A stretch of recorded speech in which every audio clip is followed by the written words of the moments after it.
할렐루야. 네. 어제가 무슨 날인 줄 아십니까? 네, 정월 대보름이었습니다. 좀 달 좀 구경하셨습니까? 네, 저는 구경하러 나갔는데 비만 맞았습니다. 네. 정월 대보름이 되면 우리 한국에서는 고유한 명절로 지키기도 하지만 여러 가지 종교 의식들을 합니다. 특별히 이 애군을 내보내는, 무찌르는 그러한 종교 의식들을 합니다. 여러분, 부럼 깨기라고 들어보셨나요? 네, 부럼이라고 해서 그 땅콩이나 호두나 잣 같은 그 딱딱한 과일들을 이빨로 으개서 이 마당에다 뿌립니다. 그러면 한 해 동안 종기나 부스럼이 몸에 생기지 않는다라고 합니다. 지신밟기라고 들어보셨죠? 네, 꽹가리, 징, 장구를 가지고 이 농악대들이 막 이 동네에서 시끌벅적하게 소리를 냅니다. 그러면 이 집집마다 땅을 지키는 지신이 있다라고 생각을 했습니다. 그 지신들이 마음이 잘 달래지고 이 잡귀들을 쫓아낸다라고 그렇게 생각을 했습니다. 이 외에도 뭐 액막이 연을 날린다든지 달집 태우기라든지 다 여러 가지 종교 활동이 이 보름날 이루어집니다. 옛날 사람들에게 대보름의 그 보름이라는 건요, 어둠의 기운이 물러가고 뭔가 밝고 충만한 것으로 채워지는 시간이라고 이해했던 것 같습니다. 우리가 달을 볼 때 반달, 초승달 이런 달을 보면 뭔가 좀 부족한 것 같습니다. 거기에 어둠이 이렇게 드리워져 있고 뭔가 이게 완벽하지 않은 그런 느낌을 그 달들에게 느낍니다. 그런데 보름이 돼서 달이 만월하게 되면요, 모든 그 가운데 있는 어둠이 싹 물러가고 그리고 그 보름달이 밤하늘을 강력하게 비춥니다. 그러면 그 빛 때문에 밤 아래에서 두려워하고 겁내하는 사람들도 그 빛 때문에 안심을 하게 되고 뭔가 소망을 얻습니다. 그래서 한국에서는 그 보름달이 뜨는 정월 대보름이 되면 그 달을 바라보면서 야, 저 달의 기운이 내 삶 속에도 왔으면 좋겠다라고 생각하며 절기를 지켰습니다. 저는 그 대보름의 보름달을 보면서 참 그 모습이 성령 충만한 그리스도인의 모습 같다라는 생각을 하게 됩니다. 하나님께서 우리에게 은혜라는 빛을 비춰주십니다. 그리고 은혜란 빛을 우리가 받아서 세상 속에 반사하며 달처럼 반사하며 살도록 만들어 주셨습니다. 그런데 우리의 삶이 어떻습니까? 빛만 있는 것이 아니라 어둠도 함께 섞여 있습니다. 어떨 때는 빛이 가득 비쳐서 만월에 가까운 달이 되기도 하지만 어떨 때는 초승달처럼 어둠으로 가득 차 있을 그런 모습들도 있습니다. 그런데 하나님의 은혜의 빛이 우리의 마음속에 강력히 임하고 그것이 정말 작은 틈도 없이 가득 우리의 삶에 채우게 되면요, 우리의 삶 속에 어떠한 어둠도 어떤 암흑의 그림자도 존재하지 못합니다. 그리고 우리 안에 있는 그 빛을 다른 사람들이 보면서 동경을 합니다. 저 빛이 우리 마음 가운데도 있었으면 좋겠다. 저는 이것이 성령 충만한 사람의 모습이 아닌가 생각이 됩니다. 오늘 누가복음 4장 1절에서 13절까지의 말씀은 성령 충만에 대해서 우리에게 가르쳐주는 말씀입니다. 성령 충만은 무엇인지, 또 성령 충만 받으면 우리에게 어떤 유익이 있는지 같이 이 말씀을 통해서 은혜 받는 저와 여러분 되시기를 주님의 이름으로 축원드립니다. 누가복음을 보면요, 성령께서 우리의 삶에 역사하실 때 크게 두 가지 형태로 역사합니다. 첫 번째가 뭐냐? 성령 충만. 두 번째가 뭐냐? 성령의 임재라는 형태입니다. 우리 누가복음 4장 1절 말씀 같이 한번 다시 읽어보도록 하겠습니다. 시작. 예수께서 성령의 충만함을 입어 요단강에서 돌아오사 광야에서 40일 동안 성령에게 이끌리시며. 아멘. 자, 4장 1절에 성령이 몇 번 등장합니까? 그 단어가 두 번 나타납니다. 성령의 충만이랑 그리고 성령의 이끄심. 성령의 이끄심은 임재를 이야기합니다. 자, 이 두 가지 단어를 제가 잠깐 설명을 드리겠습니다.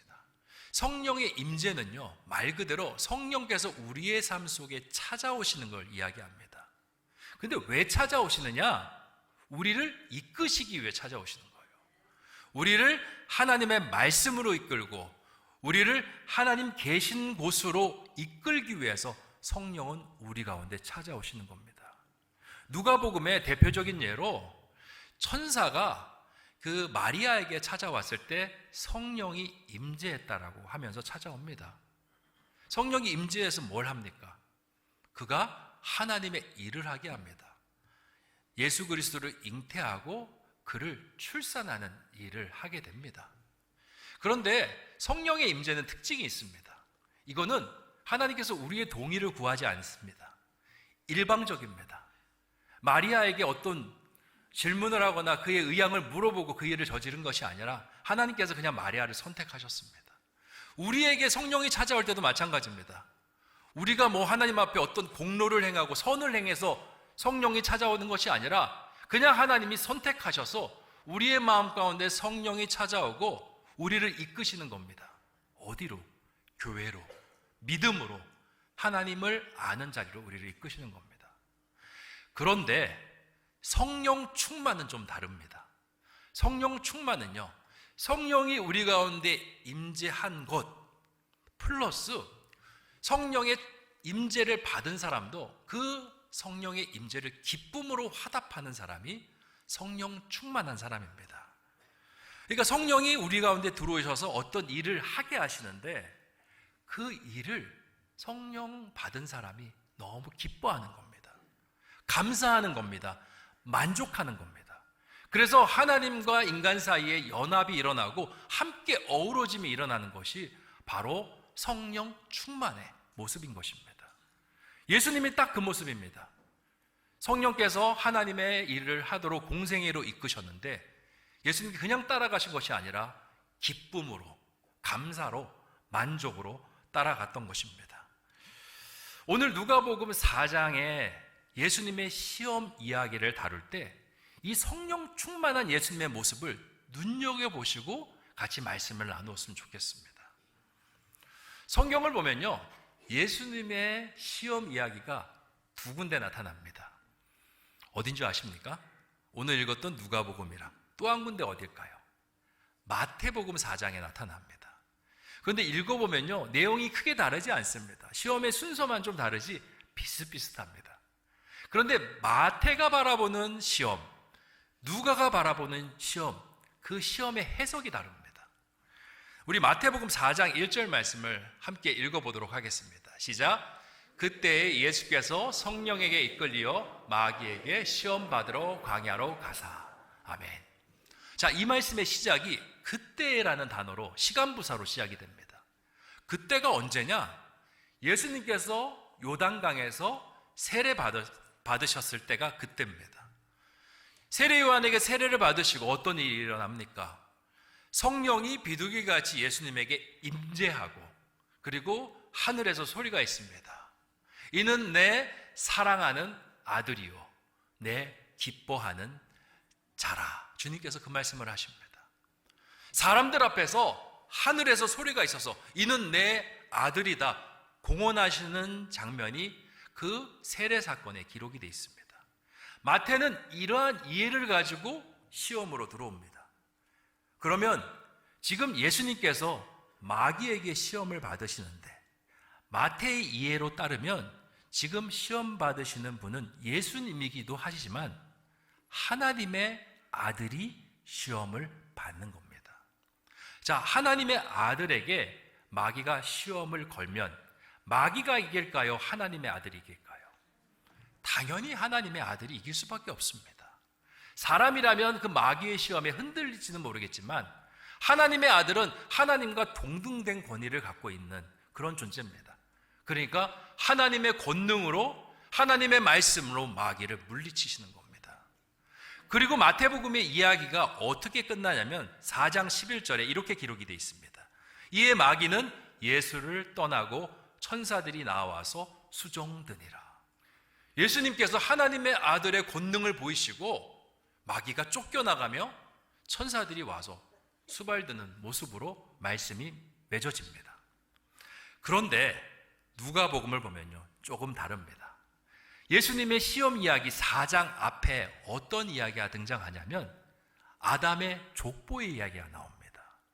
예수님으로부터 거슬러 올라가서 아담까지 이어지는 족보의 이야기가 나옵니다. 여러분, 아담은 어떤 사람입니까? 최초의 인간이자 인류의 대표자였습니다. 이 사람은 예수님과 비슷한 부분이 있습니다. 누구에게 시험을 받았죠? 마귀에게. 선악과를 따먹어라. 너가 이것을 먹으면 하나님처럼 될 수 있다라는 유혹을 받았습니다. 그리고 그 선악과를 따먹고 죄악의 나락으로 떨어지게 됐죠. 누가는 예수님이 그 아담의 모습으로 오셨다라고 생각했습니다. 아담은 첫째, 예수님은 둘째 아담으로 오셨고, 그리고 인류의 새로운 대표자로서 아담의 잘못을 회복시키기 위해 오신 그런 분으로 이해했던 겁니다. 마귀도 예수님에게 동일한 유혹을 던집니다. 네가 나에게 절하고 숭배하면 너 누구처럼 될 수 있다? 하나님처럼 될 수 있다. 너 세상의 군왕들이 그렇게 굴복하는 위대한 존재가 될 수 있다라고 유혹합니다. 그런데 예수님께서 유혹에 넘어갔습니까? 넘어가지 않았습니까? 넘어가지 않았습니다. 넘어가지 않은 이유를 마태는 하나님의 아들이었기 때문에 넘어가지 않았다라고 봤는데 누가는 아니었습니다. 아담이나 예수님이나 동일한 인간이고 둘 다 인류의 대표자였지만 예수님에겐 다른 것이 있었습니다. 아담과 다른. 그게 뭐냐? 성령 충만함이 있었던 겁니다. 하나님의 임재와 그 하나님의 일을 기쁨으로 감당하는 그 마음에 샘솟는 충만이 있었기 때문에 예수님의 그 마귀에게 시험 받으실 때 힘들고 어려웠지만 그 시험을 이겨내었다라고 누가는 보는 것입니다. 그래서 누가복음에 예수님의 시험 이야기가 맞춰질 때는 조금 다르게 끝납니다. 우리 누가복음 4장 13절 말씀 같이 한번 읽어보겠습니다. 시작. 마귀가 모든 시험을 다한 후에 얼마 동안 떠나니라. 아멘. 마귀가요, 떠나지 않습니다. 곁에 있습니다. 예수님을 봅니다. 저게 언제 성령 충만이 떨어질까? 그것을 들여다보고 있는 겁니다. 우리가 가끔 예수님의 행적과 그의 말씀을 읽을 때 이렇게 생각하는 경우가 있습니다. 아, 이거 예수님이니까 그러셨지. 예수님이니까 이렇게 선택하셨지. 예수님이니까 이 유혹을 이겨내셨지. 하나님의 아들이시잖아. 우리랑 다르잖아. 그런데 예수님은요, 우리와 다르지 않습니다. 똑같이 인간의 몸을 이 땅 가운데 오셔서 슬퍼하셨고 배고파하셨고 아파하셨고 고통받으신 분이십니다. 예수님도 마찬가지로 연약하셨고요, 시험에 흔들린 만큼 유리그릇과 같은 마음을 가지고 있었습니다. 그런데 예수님은 승리하셨습니다. 어떻게? 다른 게 아닙니다. 성령 충만했기 때문에 하나님의 빛이 그 마음속에 비춰졌고 만월처럼 그가 하나님의 빛을 가득 채울 수 있었기 때문에, 그래서 어둠이 그 마음속에 1도 없이 다 사라졌기 때문에 예수님께서 마귀의 유혹을 이겨낼 수 있었던 겁니다. 우리가 세상을 살아갈 때 정말 수많은 유혹을 만납니다. 예수님께서 받으셨던 것처럼 먹고 사는 문제의 유혹도 받고요, 그리고 우리가 누구를 섬겨야 하냐, 하나님이냐 세상이냐, 그 유혹도 받습니다. 자만하는 유혹, 교만하는 유혹도 참 많이 받습니다. 그 유혹 속에서 우리는 승리보다 실패를, 패배를 경험하며 살아갈 때가 참 많습니다. 그러면서 스스로를 위안합니다. 아, 나는 예수님이 아니잖아. 나는 부족하잖아. 나는 연약하잖아. 유혹 이겨낼 수 없어. 난 유혹에 지는 게 마땅해. 그런데 사도 누가는 다르게 이야기합니다. 유혹에 넘어가는 것은 우리의 능력의 문제가 아니라 성령 충만하지 않은 것이 문제라고 말합니다. 사람은 본래 연약합니다. 사람은 본래 부족합니다. 그러니까 문제를 만나면 어렵고 힘들고 넘어지는 것이 당연합니다. 그런데 우리 하나님은요, 사람이 그렇게 부족하고 연약하지만 그렇게 살아가지 않게 하셨습니다. 어떻게? 내가 너와 함께 하겠다 말씀하시고 내가 너의 하나님 되어주겠다 말씀하십니다. 나와 함께 강하고 담대하게 살아가기를 원하시고 나와 함께 연약하지만 온전하게, 부족하지만 완전하게 살게 하기 원하시는 분이 우리 하나님이십니다. 그래서 주님 말씀하시는 겁니다. 너희가 나의 안에 거하라. 나도 너희 안에 거하겠다. 성령 충만하라.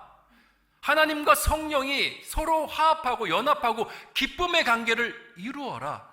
주님께서 말씀하시는 겁니다. 중국 선교의 아버지 허드슨 테일러라는 사람이 있습니다. 기독교 역사를 좋아하시는 분들은 이제 그 이름을 들어보셨을 거라고 생각합니다. 그런데 이 사람도요, 중국 선교를 하다가 큰 낙심과 절망에 빠졌던 적이 있습니다. 선교를 하는데 선교는 늘 답보 상태고요. 선교하기도 힘든데 동료 선교사들과 늘 분쟁이 일어납니다. 그리고 그를 가장 힘들게 했던 사건은요, 자신의 사랑하던 딸, 어린 딸 메리가 풍토병으로 목숨을 잃는 사건을 경험하게 됩니다. 아버지에게 딸을 잃어버린다라는 거 얼마나 큰 슬픔입니까? 근데 테일러에게 죄책감이 있습니다. 내가 선교만 오지 않았으면, 딸이 그냥 내가 있는 고향에서 자랐으면 치료도 받고 이렇게 죽지 않았을 텐데, 선교도 안 되고 딸도 잃어버리니 마음속에 큰 죄책감이 찾아옵니다. 그래서 그의 글에 뭐라고 쓰냐면, 나는 거룩해지려고 노력할수록 나의 삶에는 반대의 행동이 나오고 하나님을 믿어야 될 줄 알면서도 자꾸 의심이 생기고 선교의 열매를 맺으려 애를 써도 열매는 그 기미가 전혀 보이지 않는구나. 그렇게 한탄했습니다. 그러면서 이런 생각을 합니다. 내가 혹시 하나님의 선교를 맡고 있지는 않은가? 내 부족함이 선교사로서 자질이 없는 것은 아닌가? 그런 마음의 슬픔을 갖게 됩니다. 이 소식을 들은 허드슨 테일러의 누이가 편지를 씁니다. 편지의 내용은 다음과 같습니다. 오빠, 많이 힘들지? 충분히 낙심이 되고 좌절이 될 상황이라는 것을 나는 이해해. 그런데 너무 자책하지 않았으면 좋겠어. 오빠, 우리는 포도나무의 가지지 포도나무가 아니야. 가지는 영양분을 만들어내거나 꽃을 피울 수가 없어. 당연히 열매를 맺게 할 수도 없지.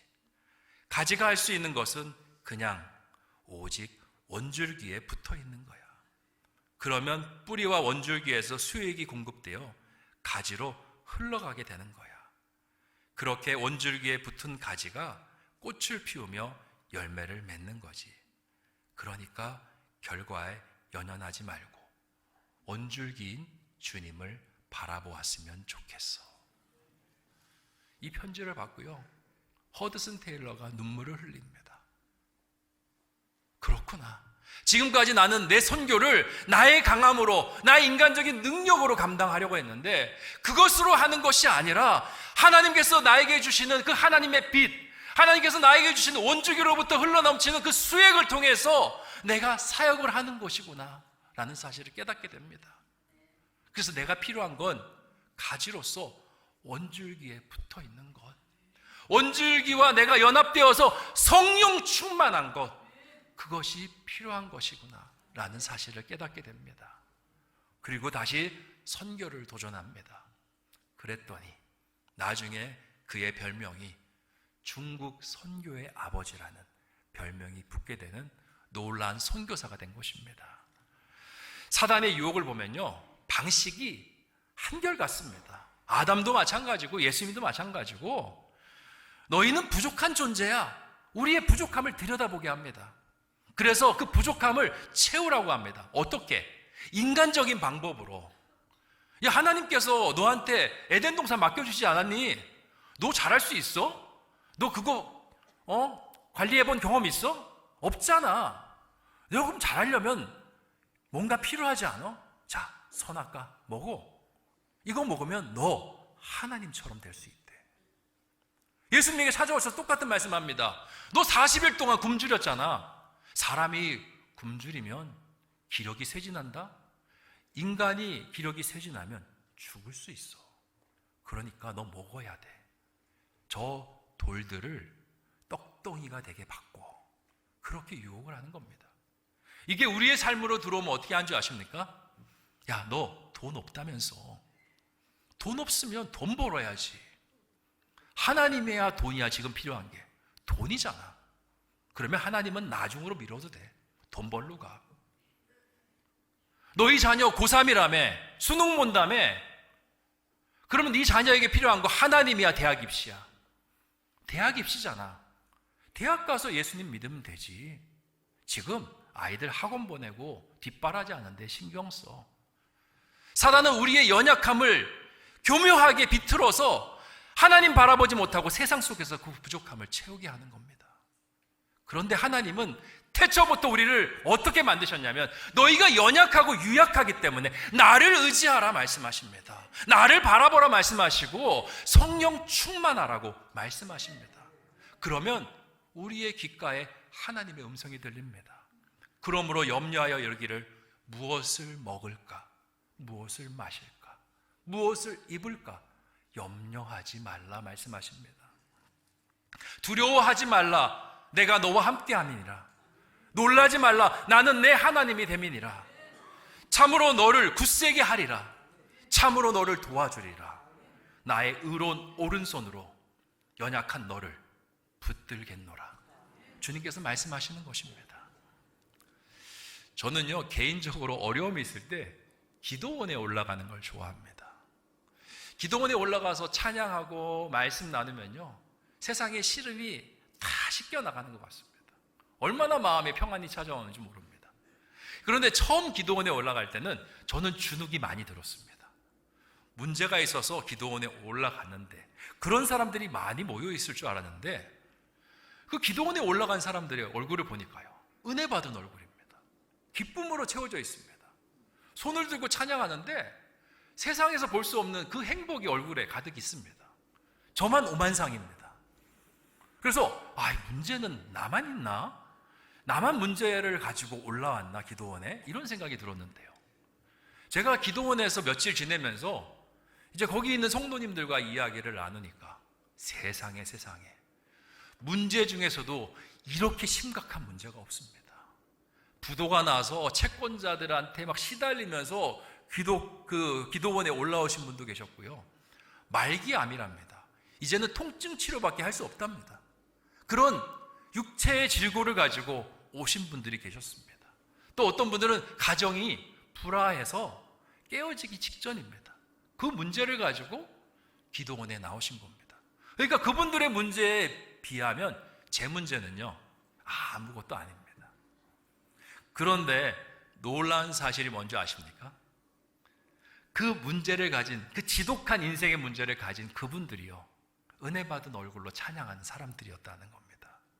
손을 들고 찬양하였고 세상에서 줄 수 없는 행복 가득한 얼굴로 하나님을 노래하던 사람들이었다는 겁니다. 그 사람들이 어떻게 그렇게 할 수 있습니까? 다른 게 아닙니다. 하나님의 말씀의 빛, 하나님의 찬양의 빛이 내 가운데 비춰지니 내가 그것을 온전히 받고 나니까 내 안에 있는 두려움의 구름들, 그리고 어둠의 구름들, 고난과 염려의 구름들이 눈 녹듯이 녹는 것입니다. 만월한 달처럼 어둠이 틈탈 그 곳이 한 군데도 없는 모습으로 우리 가운데 나타나는 것입니다. 바로 그것이 성령 충만의 능력인 것입니다. 문제라는 건요 누가복음 4장 13절에 그 예수님 곁을 지키고 있는 마귀처럼요 우리의 삶에 떠나지 않습니다. 문제가 지금 여러분이 갖고 있는 문제가 해결됐다라고 가정해 보십시오. 그럼 문제가 없습니까? 문제는요 파도처럼 밀려옵니다. 문제를 넘기면 또 문제, 고비를 넘기면 또 고비. 죽을 때까지 이 문제와 고비는 우리가 해결할 수가 없습니다. 그런데 우리가 문제에만 집중하면요 평생 우리가 보는 건 문제밖에 될 수가 없습니다. 우리가 그 문제로부터 눈을 떼야 합니다. 어디로? 저 하늘을 향해 눈을 떼야 됩니다. 하늘을 향해 눈을 떼면요, 하나님께서 우리를 보호하십니다. 우리를 지키십니다. 그냥 지키시는 것이 아니라 내가 이 땅에 태어났을 때부터 지금까지 삶을 살아올 때까지 지키셨고요, 앞으로 지키시겠다라고 말씀하십니다. 그 하나님 힘받아 우리가 세상을 살아갈 수 있고 앞을 바라보면서 살아갈 수 있는 것입니다. 요즘 세상살이가 참 어렵다는 이야기 여기저기서 들려옵니다. 뉴스만 봐도 정말 한숨만 나옵니다. 저는 요즘 뉴스 보면서 다치면 안 되겠다는 생각이 들더라고요. 다치면 응급차 안에서 죽겠구나, 병원에 못 도달하고 죽겠구나, 그런 생각이 들더라고요. 그런데 제가 여러분에게 대묻고 싶습니다. 우리가 살아가는 이 세상에 위기, 어려움이 없었던 적이 있습니까? 없었습니다. 예수님이 계시던 그 당시에도 어려움이 있었고, 사도들의 권능이 나타나던 그 당시에도 어려움이 있었고, 우리가 살아가는 지금 세상 속에도 어려움이 있고, 우리 자녀들이 살아갈 그 세상 속에서도 어려움은 있을 것입니다. 중요한 것은 어려움을 바라보면서 한숨 짓는 것이 아니라 어려움 속에서 나를 건지시고 나를 자유케 하시고 나의 마음속에 소망을 불어넣으시는 그 주님, 사단의 어떠한 공격에서도 이겨내시는 그 주님을 우리가 닮기를 소망합니다. 사랑하는 성도 여러분, 어제만 명절이 아니라 우리 그리스도인들은 40일간의 명절을 보내고 있습니다. 무슨 명절인 줄 아십니까? 사순절. 예수님이라는 보름달이 우리 가운데 만월에서 우리를 비추고 있습니다. 그 빛을 보기 때문에 두렵지 않습니다. 그 빛을 보기 때문에 우리에게 소망이 있습니다. 그런데요, 언제까지만 그 빛만 보시겠습니까? 그 빛을 언제 우리의 마음속에, 우리의 영혼 속에 담아내시겠습니까? 언제 성령 충만하시겠습니까? 저는 이 40일 동안, 예수님의 만월이 떠있는 40일 동안 여러분 도전하시기를 원합니다. 금요 기도의 자리, 여전히 많은 자리들이 비어 있습니다. 새벽 예배의 자리, 주님께서 여러분을 초청하십니다. 한번 도전해 보셨으면 좋겠습니다. 주님, 저도 주님과 같이 빛을 비출 수 있습니까? 제 빛을 보고 우리 자녀들이, 우리 가족들이 예수님을 볼 수 있습니까? 저를 비춰 주시옵소서. 저를 빛나게 하여 주시옵소서. 그렇게 도전하는 저와 여러분 되시기를 주님의 이름으로 축원드립니다. 기도하겠습니다. 좋으신 아버지 하나님, 오늘 누가복음의 말씀, 예수님 시험 사건을 우리 가운데 교훈으로 주시니 참으로 감사합니다. 예수님이 사단의 시험을 이겨낸 것, 하나님의 아들이어서 권능자여서 아닙니다. 동일한 인간이었고 연약한 존재였지만 하나님의 은혜, 하나님의 성령을 마음속 깊이 받아들이시고 그 충만하였기 때문에 이겨낸 줄 믿습니다. 우리도 동일합니다. 세상에서 우리가 살아갈 수 있고 헤쳐나갈 수 있는 것, 하나님의 권능이 하나님의 어떤 대단한 역사가 아니라 하나님께서 우리를 조명하시고 성령 충만케 하시고 하나님의 마음으로 나아갈 때 세상은 더 이상 우리를 감당치 못할 줄 믿사오니 그렇게 담대하게 나아가는 우리 모두가 되게 하여 주시옵소서. 감사를 드리오며 모든 말씀 예수님의 이름으로 기도하옵나이다. 아멘.